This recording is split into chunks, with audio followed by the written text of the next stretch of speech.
Qui était le premier sur Terre? C'était l'œuf ou la poule? Moi, je pense que c'est l'œuf. Moi, non, est-ce que c'est la poule? Pour moi, c'est la poule. Il y a bien fallu qu'elle sorte de quelque part, la poule. Parce que la poule, elle prend des œufs. La poule, elle est bien née quelque part, d'un œuf. Alors c'est quoi?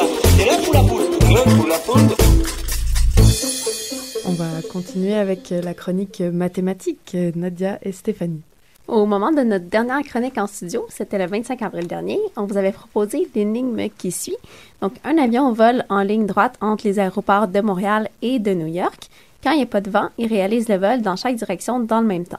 S'il y a un vent qui souffle à vitesse constante de Montréal à New York, est-ce que l'aller-retour va être plus court, plus long ou de même durée que lorsqu'il n'y a pas de vent?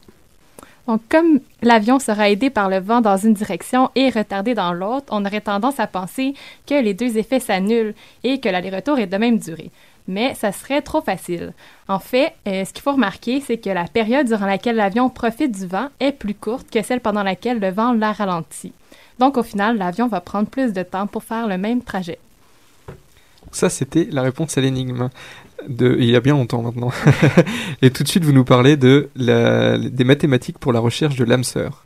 Today, I want to talk to you about the mathematics of love. Now, I think that we can all agree that mathematicians are famously excellent at finding love. But it's not just because of our dashing personalities, superior conversational skills and excellent pencil cases. It's also because we've actually done an awful lot of work into the maths of how to find the perfect partner. On vient d'entendre un extrait d'une conférence de la mathématicienne Hannah Fry qui nous expliquait à quel point les mathématiciens s'y connaissent en relations amoureuses. Et c'est pourquoi ce soir, on vous donne des conseils sur le sujet. Donc, on aimerait répondre à la question suivante. Quelle est la stratégie à adopter pour avoir les meilleures chances de finir notre vie avec la personne idéale? On va d'abord poser certaines hypothèses. Donc, premièrement, on va supposer qu'on se fixe une période de temps pour trouver notre partenaire et que pendant cette période-là, on rencontre des gens de façon régulière. Donc, ça veut dire qu'arrivé à la moitié du temps qu'on s'est fixé, on aurait rencontré environ 50% des personnes potentielles. De plus, on va rencontrer ces personnes-là une après l'autre dans un ordre aléatoire, et ce, sans savoir à l'avance qui va être la prochaine personne. On doit aussi pouvoir ordonner l'ensemble de ces personnes-là de la meilleure à la pire sans qu'il y ait possibilité d'égalité. OK. Ensuite, la décision de rejeter ou au contraire de s'établir avec un partenaire se fait en regard des relations passées. Donc, si on met fin à une relation, on y met fin pour toujours. On ne peut pas revenir en arrière. Ou si on suppose qu'on veut absolument finir notre vie avec la meilleure personne. Donc, on ne se contentera pas d'une deuxième place. Après tout, on cherche l'âme sœur. Donc, avec toutes ces hypothèses, là, on va s'intéresser à une stratégie. Donc, si je vous dis que jusqu'à maintenant, j'ai fréquenté une seule personne et que c'est la meilleure parmi celles que j'ai fréquentées, est-ce que vous me conseilleriez de finir ma vie avec elle? Je pense que beaucoup de personnes diraient que non.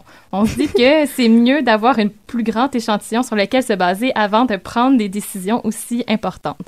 Donc, l'idée, c'est d'avoir une période pendant laquelle on fréquente des gens sans jamais penser finir notre vie avec. On appelle ça la période de rejet.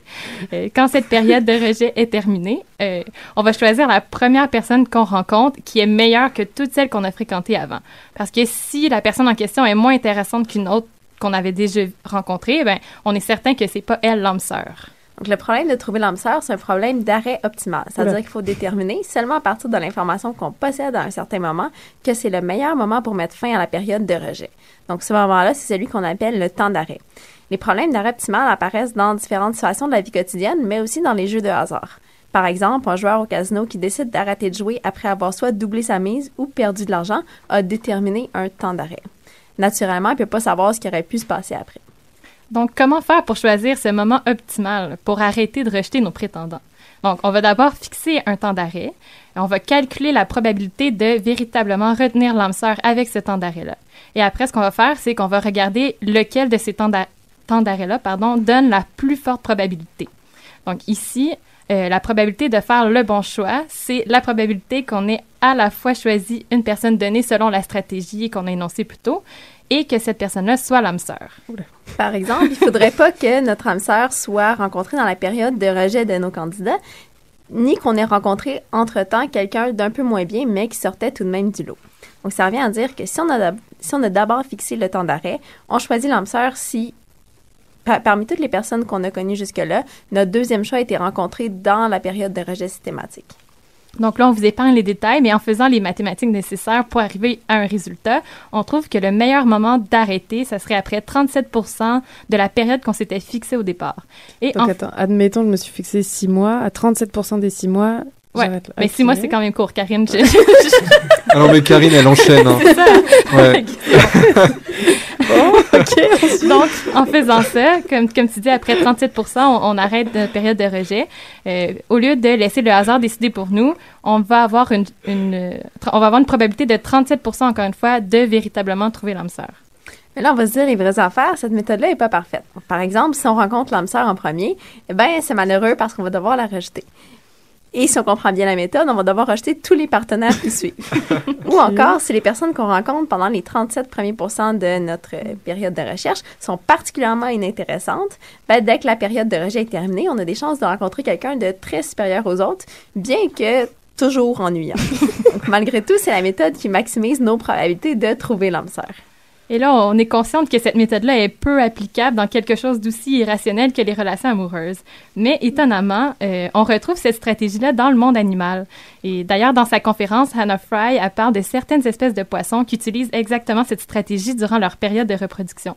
Mais même dans nos vies, il y a des situations où cette méthode-là est plus adaptée, comme quand vient le temps de choisir un appartement. Donc souvent, dans ce temps-là, on doit dire immédiatement après une visite si oui ou non on veut garder l'appartement et on doit trouver un logement idéal dans un temps limité.